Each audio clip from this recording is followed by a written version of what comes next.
Welcome to the Deep Dive. Today we're tackling a custom source, treating it like a deep-seated case study, really looking into self-sabotage, betrayal, some high-risk relationship stuff. Definitely. And the source material, it's called Someone Protect Me from the One I Love.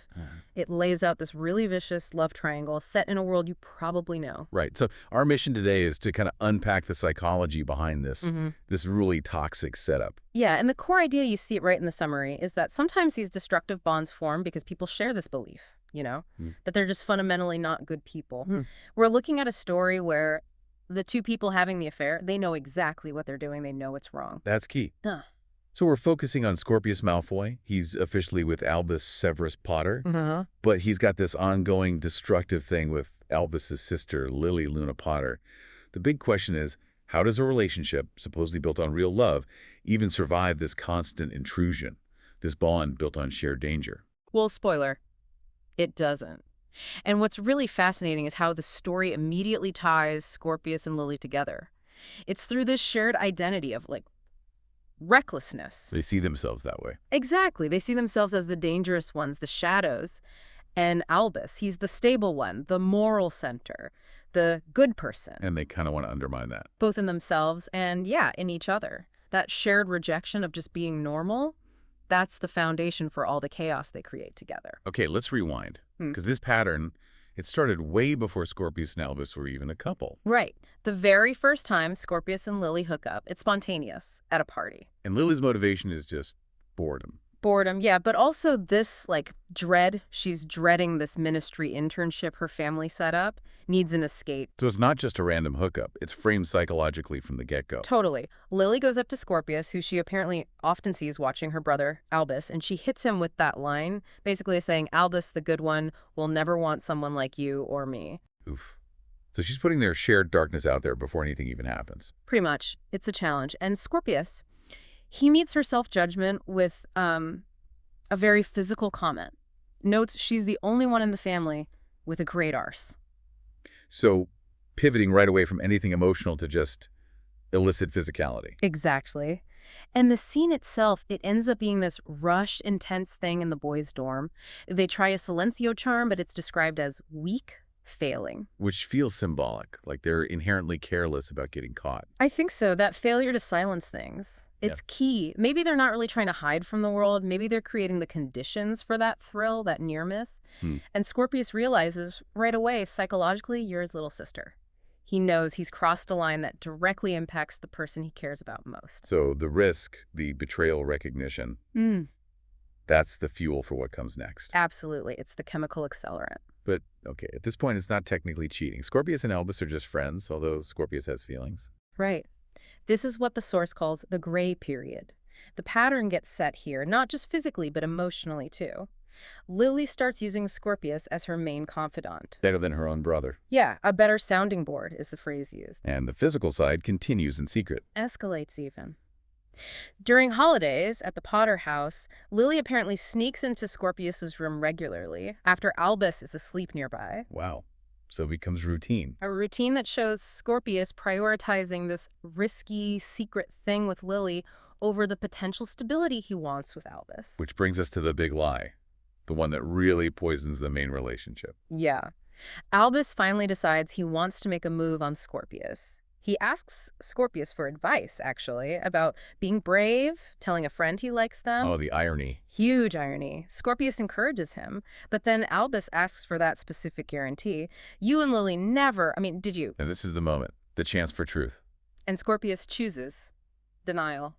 He lies, flat out says, we haven't. And this isn't just, a little white lie to get the guy. This is him planting a bomb right at the foundation of their relationship. He values the image.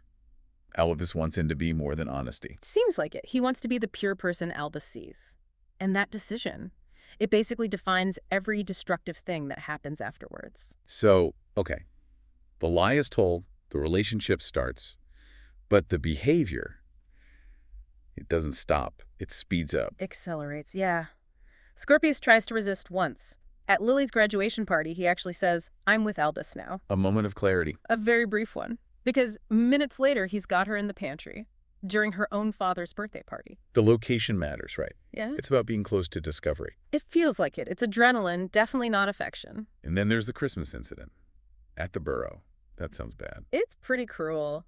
Scorpius is tense, drunk, feeling judged by Albus's parents, maybe. Lily sees it. She knows exactly how to play on his stress. So she pulls him out. Pulls him out for what Albus thinks is just helping him calm down. They have sex in the broom shed. While Albus? While Albus apparently watches her lead Scorpius away, giving her a grateful look for distracting his stressed-out partner. That is devastatingly blind on Albus's part. Completely. He's the martyr, right? Willing to interpret any weird behavior as just Scorpius coping and Lily helping, which leads us straight to Scorpius's core issue, this unbearable itch. Let's unpack that. The itch. What is it? The source frames it as this deep compulsion, a need for something reckless. And it's tied, apparently, to his Malfoy name, all the baggage. So Scorpius feels he needs to prove he's inherently flawed, dangerous, even when Albus is offering stability. It looks like classic self-sabotage, like he's externalizing his shame. He can't accept the goodness Albus offers because maybe deep down he doesn't think he deserves it. And Lily becomes the proof. She is the external mirror, yeah. Yeah. Confirming his dark, chaotic self-image, he actively seeks situations that threaten the one good thing he has, Albus, almost to prove to himself he's unworthy. You really see that split desire in how he acts, like at that Muggle concert. Right. The cashier calls him and Lily a cute couple. And he snaps back. Immediately refutes it. Oh, she's not my girlfriend. He has to state the transactional nature of it, even to a stranger. Reinforce the lie. And then he does something reckless right after. Yeah, in the club. Pushes her against the wall, has sex with her in a way that's sort of hidden in plain sight, that public transgression thrill. But the contrast. Yeah. It's immediate. Stark. He goes home to Albus and is described as making love to him carefully, slow and deep. Painstaking affection, tenderness, ensuring Albus feels adored. So the reckless violence with Lily, the careful tenderness with Albus, it shows this huge schism in what he wants versus what he feels he needs. Exactly. He wants the life Albus represents, but maybe he feels he needs the chaos Lily provides. And yet he still buys Maltesers because they're Albus's favorite. These small acts of devotion clashing with the massive betrayal. And Albus just keeps misreading everything. There's this moment they're talking about some boring guy Lily is seeing, and Albus says to Lily that Scorpius is the calm to her storm, like you are for me.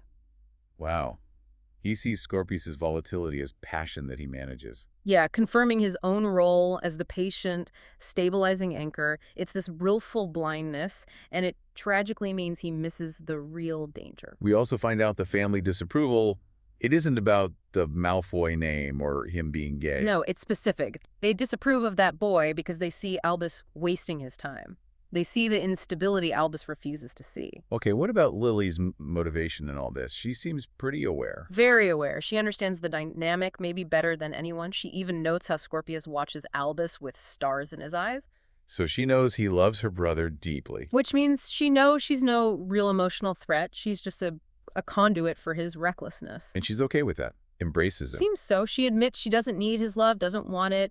The source highlights this really telling moment. Yeah. Apparently what makes her come during sex is when Scorpius whispers, I don't love you, I'll never love you.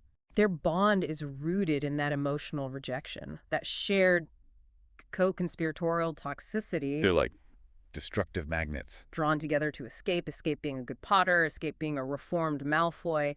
All those heavy expectations. So the countdown to collapse really starts when Lily leaves for Greece for that archaeology thing. Yeah, she leaves, tells Scorpius to behave, famous last words. Because almost immediately, Albus calls her. He suspects something's wrong, not because he caught Scorpius, but because Scorpius is distracted, was out all night.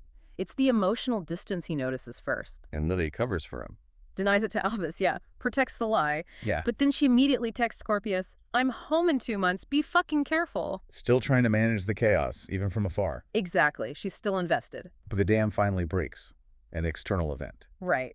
Albus catches Scorpius, but not with Lily, with a stranger, a redhead, in their bed. And Scorpius tries to downplay it. Only the once, he claims. But the consequence is immediate. How does he react? Total devastation, according to the source. Begging, crying, literally falls to his knees, clutches Albus's hips, saying he loves him too much. So the fear of losing Albus is definitely real. Oh, it seems intensely real. But the compulsion, the need to transgress, It's stronger. In Albus.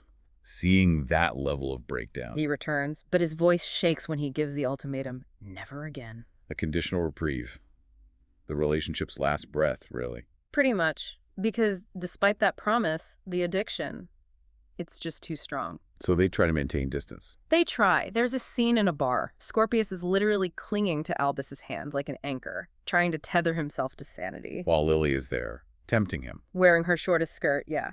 Clearly trying. And Scorpius manages, briefly, says something like, not even tempted, but you feel how fragile that is. And the relapse is inevitable. Feels that way. Weeks later, Albus is away for work. Lily comes over.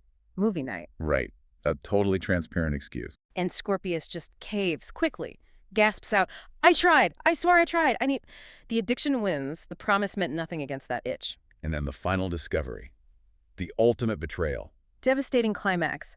Albus comes back via the flu, finds them on the couch, in the act. Oh, God. The description is stark. Scorpius kissing Lily while she's, well, exposed.